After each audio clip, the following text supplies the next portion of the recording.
So singer Akon was on the Club Shay Shay, which is the Shannon Sharp podcast, and he was asked about who did he think from this generation is the closest to Michael Jackson. Akon responded by saying, Give another perspective on that. In this day and age, the only person, in my opinion, that could have achieved just as great as a legacy as Mike, to me, would have been Chris Brown. I just believe that Chris Brown wasn't surrounded by the circle of creative people that Mike was surrounded by. Wow. Because Chris got the talent. Wow. He just needed the direction. Right. Right? So imagine if Chris had Mike's team. Right. Just imagine that. It would be something different. And that's big, but Con. Chris is like he got bloods around him. He got little gangbangers around him. Right. He don't have the guidance. Right. He's smart, but he's smart according to what this generation smart attracts. Right. Okay. For me to survive in this era, I got to keep certain things around me, certain people around me, just so I can keep getting it going. Right. But if he was able to delete all that and say, look, I'm going to focus on being the greatest entertainer ever, Chris has the opportunity. So I 1000% agree with Akon that Chris Brown is today's version or the closest thing to Michael Jackson that we've ever seen.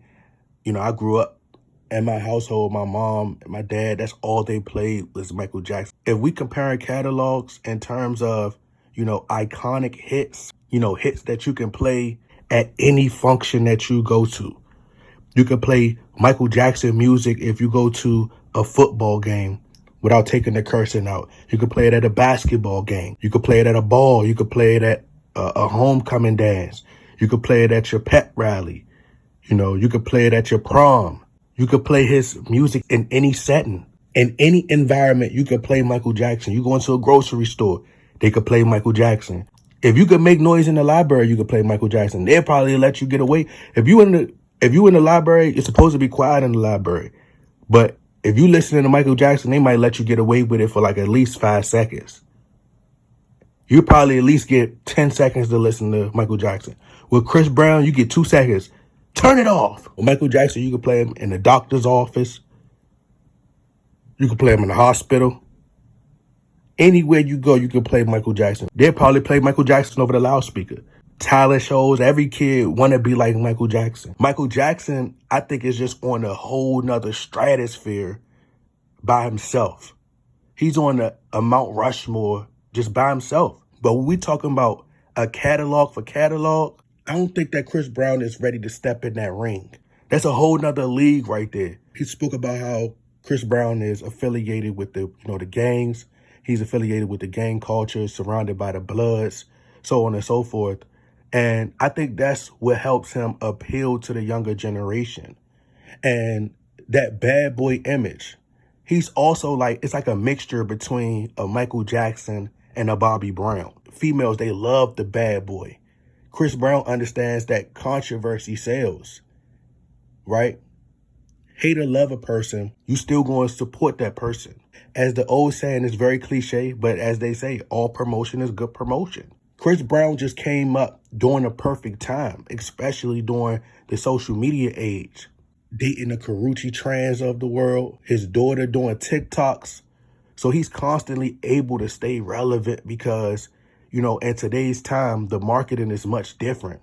But in terms of having the overall impact like Michael Jackson, absolutely not. Michael Jackson had fans fainting.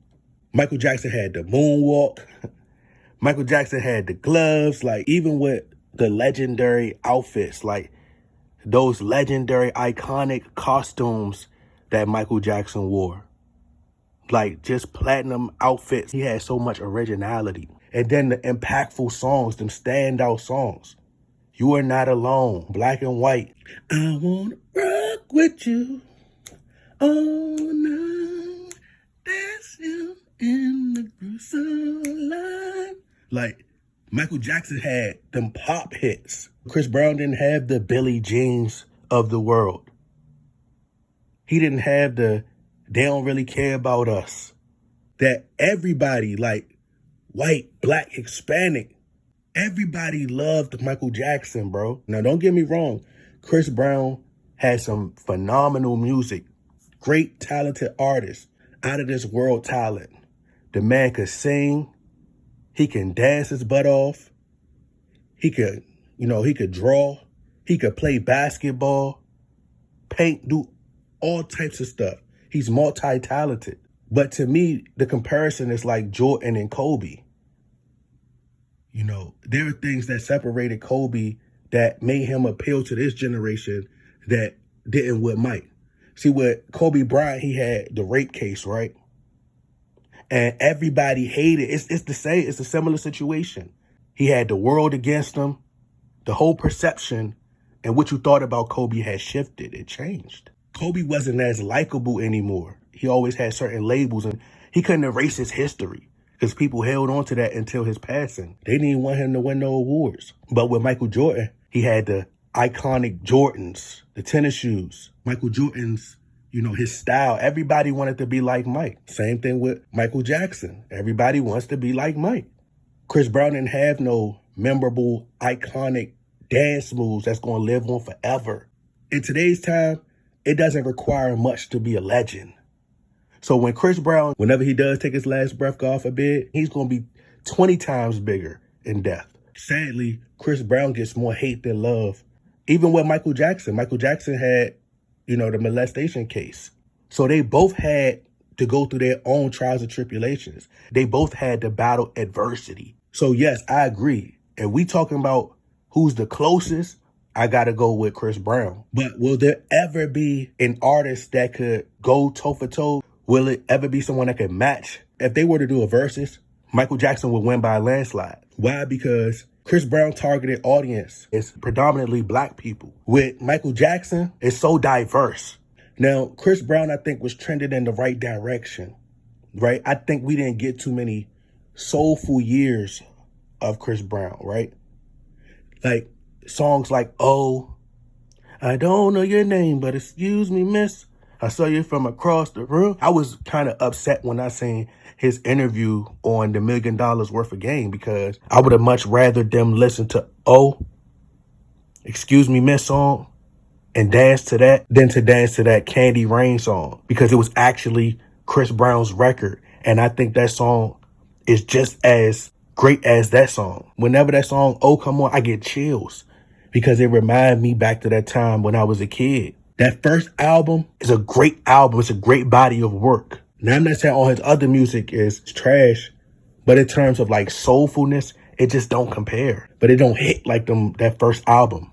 To me, Chris Brown earlier records sounded a lot like the direction that Michael Jackson was going in with, the Jackson 5. Like songs like "I'll Be There." And his earlier music put me in mind of that. So we were robbed of a lot of soulful years with Chris Brown. I think he went too pop too fast. That's just my personal opinion. Chris Brown had some really great records, but Michael Jackson, his music is timeless, iconic. Generations after going to listen to Michael Jackson. Had Chris Brown and Rihanna stayed together, they would have been a power couple like a Jay-Z and Beyonce. See, people love the Disney fairy tale. There's benefits and there's perks to having a beautiful woman alongside you because women like the bad boy image when they're young. But as they grow older and start to mature, they want to settle down. So they didn't get to grow with Chris Brown in that way. It was just bad boy Chris Brown, and that's all you get is bad boy Chris Brown. He matured. You see him with his daughter, but you don't see like the Chris Brown with the wife, the big family. Beyonce is so powerful that a lot of people know Jay-Z because of Beyonce. So Jay-Z understand that having a great woman beside him in terms of being likable. If he would have had a powerful woman like a Rihanna beside him, Rihanna had massive hits. Women are always going to take the women's side. So having a beautiful woman alongside you, it made people be like, "Oh, like, I like him." You'll have women like you because women are the number one consumers. So they're going to support you because they see you have a woman beside you that they like. People always say, if they had this, they could have did it this way. Like, you don't know that, bro. You don't control destiny. You don't have control of timing. One thing could alter and change one thing in time. So you never know. See, Michael Jackson grew up in a household where he had a very strict father who would put that belt to his back. "You ain't getting on stage? You gonna do what?" What? Boy, you better get your butt. So Chris Brown, he grew up in a single parent household. He had a father, but he, for the most part, grew up around a single mother.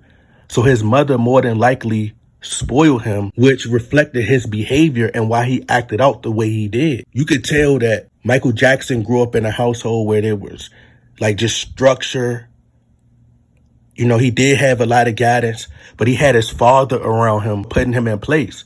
And you can make the argument that Michael Jackson wouldn't have got to the level that he got to by having a father like Joe Jackson.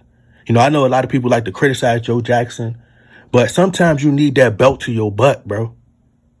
Them spankings it made us the way we were. And I know a lot of people like to be like, oh, well, it's traumatizing and you don't want to whip your kids. That's the slave mentality, bro. Sometimes you need that spanking to keep you in check, bro. To make you have second thoughts when you go out here to the real world. You feel me? So same thing with Chris Brown. He could get away with a lot by just having that single mom because you the mama's boy. So she going to allow you to get away with certain things that your father ain't going to let you do. Your dad's there for reinforcement. He's there for the guidance, to guide you in the right direction. Right? So your dad going to reassure you and give you that confidence and tell you, hey, don't ever let me see you put your hands on a woman. Don't ever let me see you put your hands on a woman.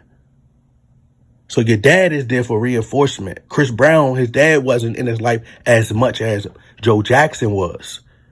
They're lock and step. See, Chris Brown had his mom as his manager early on. And then once he got money, once you get money, it amplifies those things. So he just did what he wanted to do.